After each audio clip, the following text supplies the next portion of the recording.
दोस्तों, यदि गन्ने का खेत अच्छे से ग्रो नहीं कर रहा है और खेत बैठ गया है, वो कारण चाहे टॉप बोरर का रहा हो या कोई और कारण रहा हो, और हमारे खेत का अच्छे से विकास नहीं हो रहा है, तो इसमें क्या किया जाए, तो इस बारे में आज वीडियो में बताएंगे। और दोस्तों, शुरू करने से पहले आपसे अनुरोध करेंगे, यदि आप चैनल पर नए हैं तो चैनल को सब्सक्राइब कर लें, बेल आइकन को ऑल पर सेलेक्ट कर लें।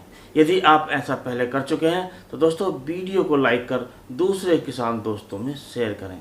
तो दोस्तों, ये जो हमारे गन्ने के खेत होते हैं, ये कभी अच्छे से ग्रो करते हैं तो अच्छे लगते हैं, लेकिन कभी कभी ऐसा होता है कि हमारे खेत एक तरह से विकास नहीं कर रहा होता है और वो ऐसा लगता है जैसे बैठ गया हो। विभिन्न प्रकार के खाद, विभिन्न प्रकार के फर्टिलाइजर्स और दवाएं लगाने के बाद भी खेत अच्छे से उठ नहीं रहा है। तो इस बारे में आपको बताएंगे तो इसके लिए क्या किया जाए, क्योंकि दोस्तों हमने विभिन्न प्रकार के माइक्रोन्यूट्रिएंट्स दे दिए, विभिन्न प्रकार के फर्टिलाइजर्स दे दिए, लेकिन खेत अच्छे से ग्रो नहीं कर रहा है। तो उसके लिए आपको चाहिए पोटेशियम ह्यूमेट। इसका प्रयोग करने से आपके खेत का विकास जो है एकदम तेज़ी से शुरू हो जाएगा।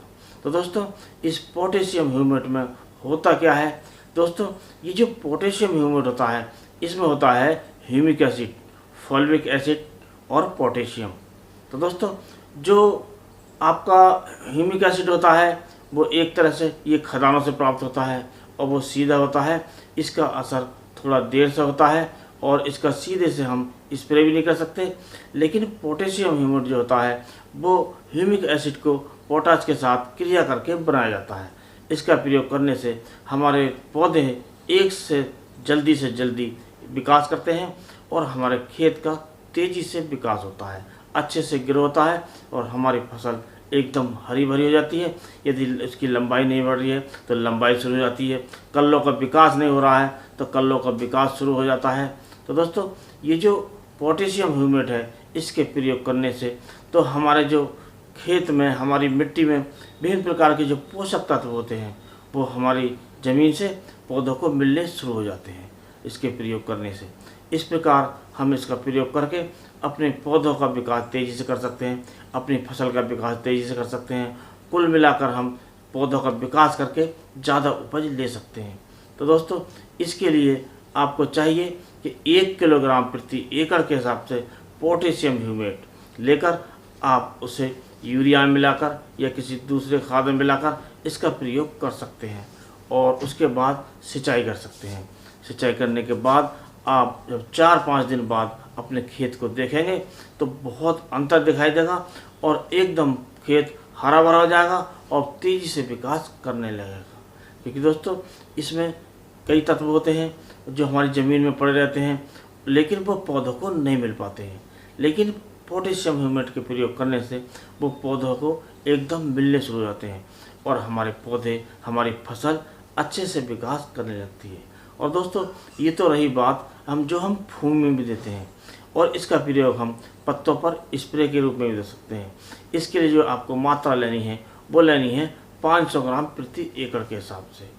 इसे आप 200 लीटर पानी में घोलकर अच्छे प्रकार पत्तियों पर स्प्रे करें और स्प्रे करते समय इस बात का ध्यान अवश्य रखें कि हमारे खेत में अच्छी नमी होनी आवश्यक है।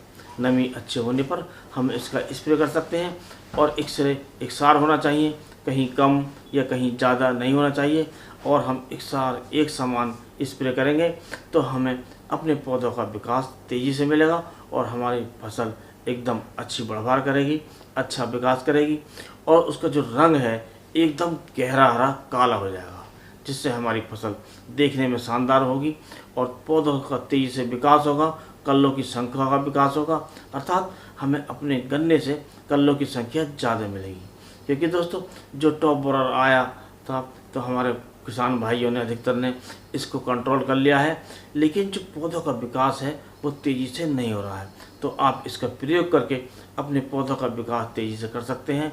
या दूसरे कारण से, जैसे कहीं जमाव कम हुआ है तो दोस्तों, जमाव तो ये पूरा नहीं कर सकता, लेकिन जब आपके खेत में जमाव कम हुआ है, कल्ले दूर हैं, तो उसका प्रयोग करने से इसमें कल्लों की संख्या बढ़ेगी, अर्थात जो कल्ले हैं उनकी संख्या बढ़ने से टिलर्स ज़्यादा मिलेंगे और ज़्यादा तेज़ होगा।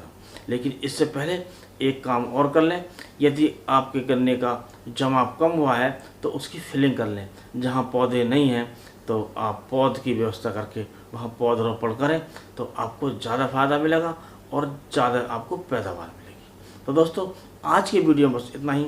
अगले वीडियो में नए टॉपिक के साथ फिर मिलते हैं, तब तक के लिए नमस्कार।